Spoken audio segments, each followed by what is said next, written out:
Soren Kierkegaard was right. There are two ways to be fooled. One is to believe what isn't true. The other is to refuse to believe what is true.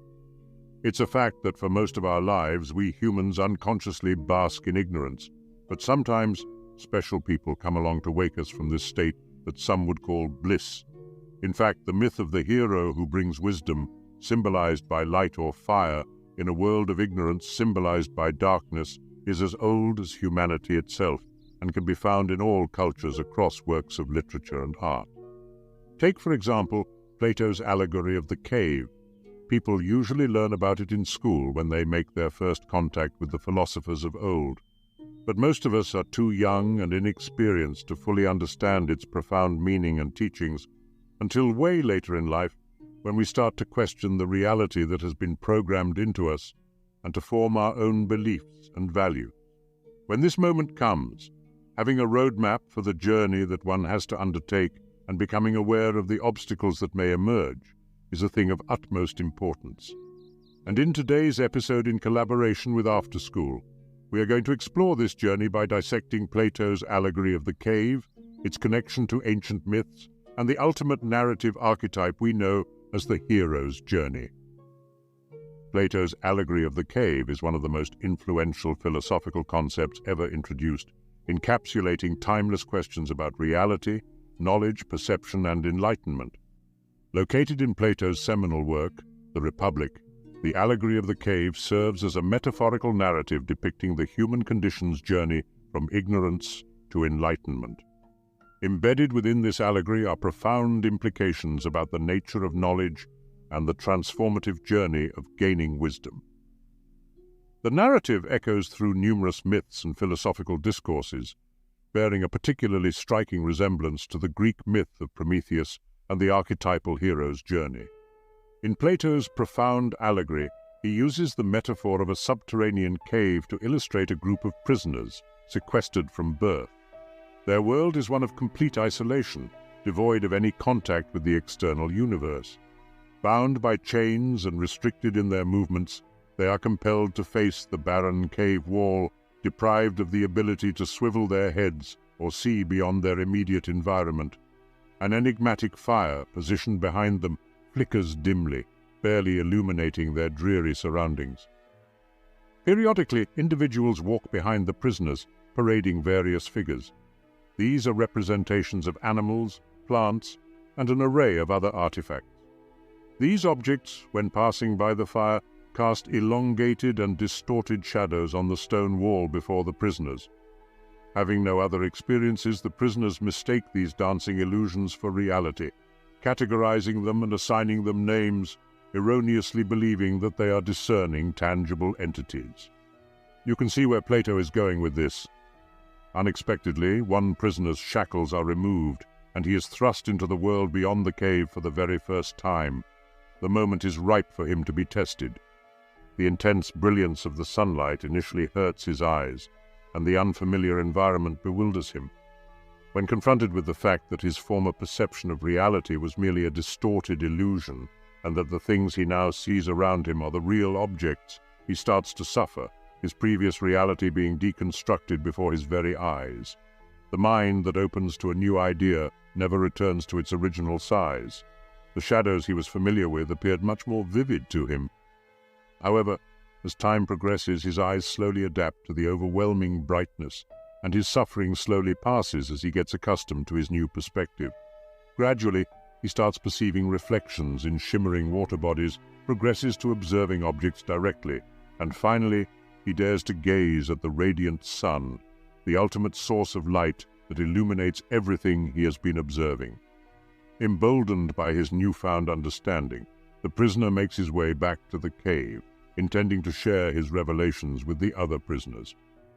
However, having grown accustomed to the light, he now finds the cave's darkness disorienting and struggles to discern the once familiar shadows on the wall. The other prisoners, misconstruing his disorientation, surmise that his journey into the outer world has left him imbecilic and blinded, thereby rebuffing his attempts to liberate them vehemently. Plato presents this passage as an intricate metaphor, symbolizing the predicament of a philosopher tasked with enlightening the masses. He asserts that most people not only find solace in their ignorance, but also exhibit hostility towards those who challenge their preconceived notions.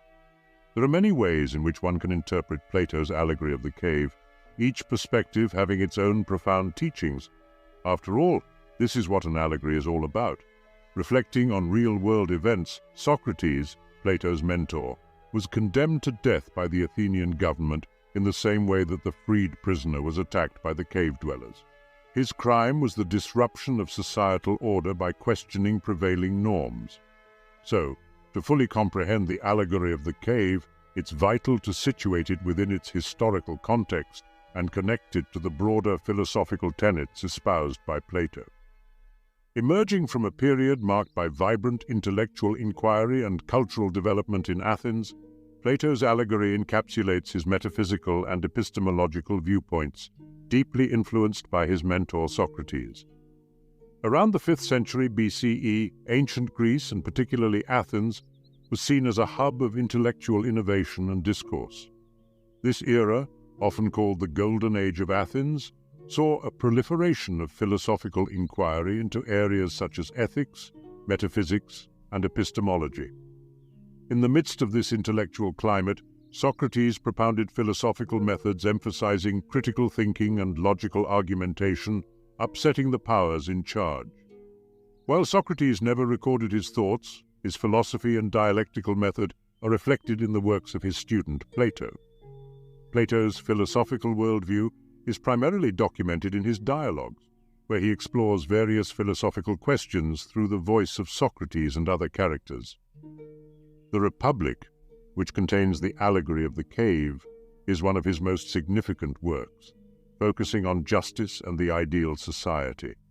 The allegory of the cave is nestled in the middle of the Republic, presented by Socrates as a metaphor illustrating his theory of forms. According to Plato, the empirical world we perceive with our senses is merely a world of appearances, a poor copy of the real world of forms or ideas. These forms are the eternal, unchangeable, perfect archetypes of the imperfect, transitory things we perceive in the world. The cave prisoners, chained and observing the shadows on the wall, symbolize humanity's predicament in the empirical world, misled by illusions and false appearances. The freed prisoner represents the philosopher or the enlightened individual who perceives the world of forms, gaining true knowledge. When he returns to the cave to enlighten others, he embodies the philosopher's responsibility to educate society even in the face of resistance or hostility. In this context, the allegory is a vivid encapsulation of Plato's philosophical ideas, a profound meditation on the nature of reality, the pursuit of truth, the philosopher's role, and the transformative power of knowledge. Turning from the philosophical landscape of ancient Greece to its rich mythological tapestry, we encounter a narrative bearing remarkable parallels to Plato's cave allegory, the myth of Prometheus. This tale, steeped in ancient lore, recounts how the Titan Prometheus, whose name means forethought, rebelled against the gods to steal fire, a symbol of knowledge and civilization. Prometheus, an ally of the mortals, recognized their disadvantaged state in a world where the gods withheld vital knowledge. In an act of defiance and compassion, he stole fire from the gods and delivered it to humanity. Fire, in this context, symbolizes knowledge, enlightenment, and the spark of civilization, the critical element that elevated humans from a state of primal vulnerability to becoming creators and innovators in their own right. This act of knowledge transference has clear echoes of the journey undertaken by the freed prisoner in Plato's allegory of the cave. The prisoner, upon discovering the world beyond the cave, returns to share this newfound knowledge, akin to Prometheus bringing fire to humans. In both narratives, the central figures undertake a form of hero's journey, venturing into an unknown realm, be it the world of sunlight or the realm of the gods, gaining a transformative tool or insight, and returning to their original realm to share this knowledge.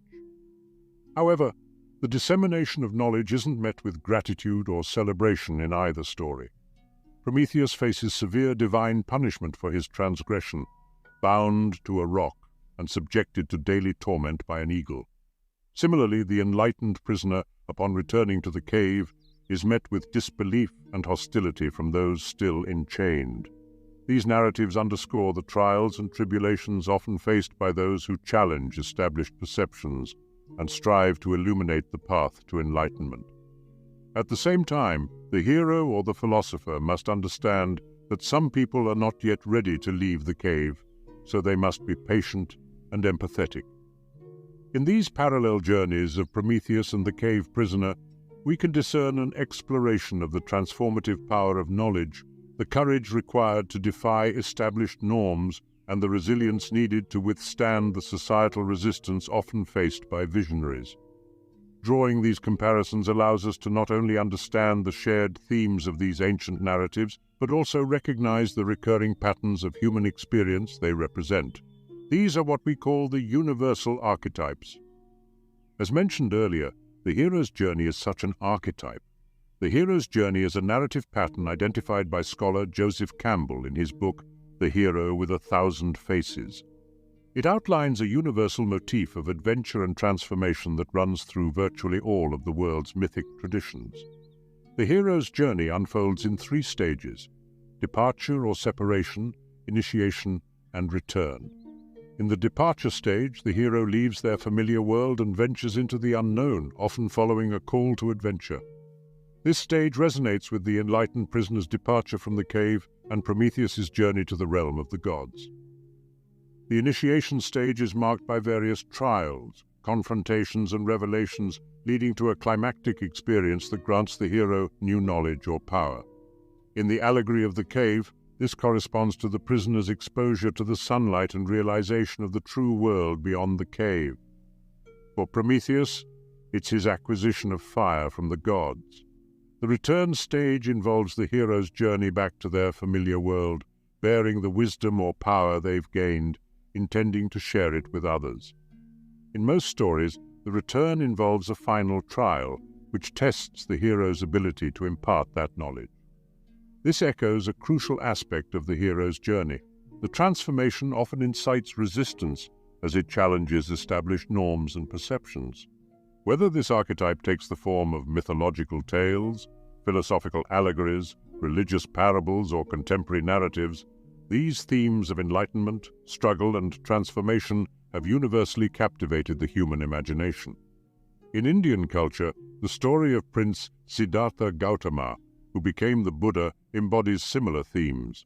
Born into royal luxury, Siddhartha eventually leaves his sheltered existence to confront the harsh realities of human suffering. This knowledge inspires his journey to enlightenment, after which he returns to share his insights, facing both acceptance and resistance. In Chinese philosophy, the Confucian idea of the superior man who learns, reflects, and acts for the benefit of society echoes the enlightened prisoner's journey in the cave allegory. Similarly, Laozi's Taoist teachings emphasize wisdom acquired through a deep understanding of nature and the self, bearing parallels to the pursuit of truth in Plato's allegory. In contemporary literature and media, these archetypal themes recur as well. J.R.R. Tolkien's The Lord of the Rings series, Friedrich Nietzsche's Zarathustra, and even more recent films like The Matrix showcase protagonists embarking on transformative journeys akin to the hero's journey, involving enlightenment and the subsequent challenge of sharing that knowledge. In fact, The Matrix can be seen as a modern and improved adaptation of Plato's cave.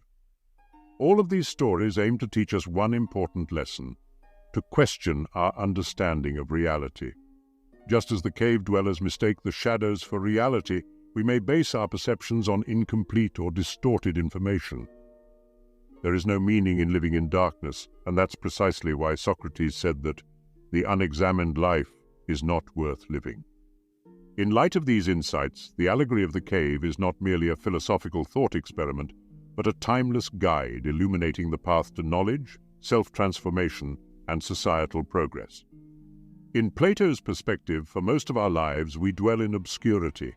Many pursuits that ignite our passions, such as the allure of fame, the quest for an ideal companion, or the desire for a prestigious profession, are far less tangible than we believe.